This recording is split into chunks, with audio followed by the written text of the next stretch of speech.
Dear students, నా పేరు CH Mohan Kumar. నేను ఇంతకుముందు శ్రీ చైతన్య జూనియర్ కాలేజీలో పనిచేసి ఉన్నాను.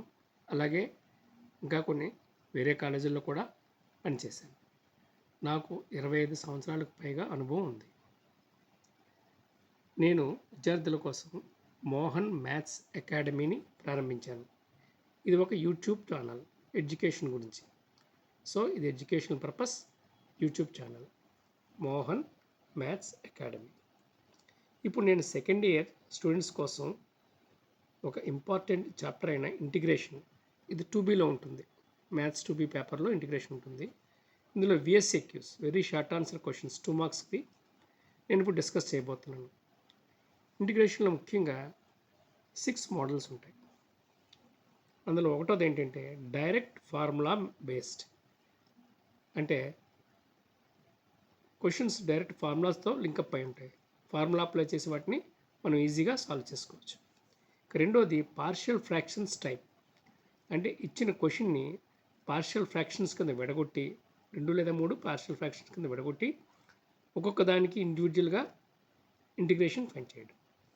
మూడోది integral 1/1 ± cos x dx, integral 1/1 ± sin x dx అనే ఒక 4 రకాల సబ్ మోడల్స్, అవన్నీ కలిపి ఒక మనం బిగ్ మోడల్ కింద తీసుకోవచ్చు. ఇక నాలుగవది integral e⁻x f(x) + f'(x) dx equal to e⁻x f(x) + c అనే ఒక మోడల్. ఇది ఒక ఫార్ములా. ఈ ఫార్ములా బేస్డ్గా ఉండేదాన్ని ఈ మోడల్ కింద మనం తీసుకోవచ్చు. ఇక ఐదవది సబ్స్టిట్యూషన్ మోడల్, అంటే మనం ఇచ్చిన ఫంక్షన్లో 2 పార్ట్స్ ఉంటాయి. ఒక పార్ట్ t అనుకుంటే రెండో పార్ట్లో మనకి dt వస్తుంది. సో ఆ విధంగా దీన్ని చేయాలి. ఇక ఆరవది integral uv method or uv model. దీన్నే మనం ఇంటిగ్రేషన్ బై పార్ట్స్ అంటాం. ఇచ్చిన ఇంటిగ్రేషన్లో 2 ఉంటాయి. ఒకదాన్ని u కింద, ఒకదాన్ని v కింద తీసుకోవాలి.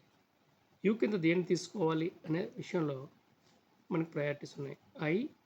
లేట్ I అంటే ఇన్వర్స్ ఫంక్షన్, L అంటే లాగరిథమిక్ ఫంక్షన్, E అంటే ఆల్జిబ్రిక్ ఫంక్షన్, T అంటే ట్రిగ్నోమెట్రిక్ ఫంక్షన్, E అంటే ఎక్స్పోనెన్షియల్ ఫంక్షన్.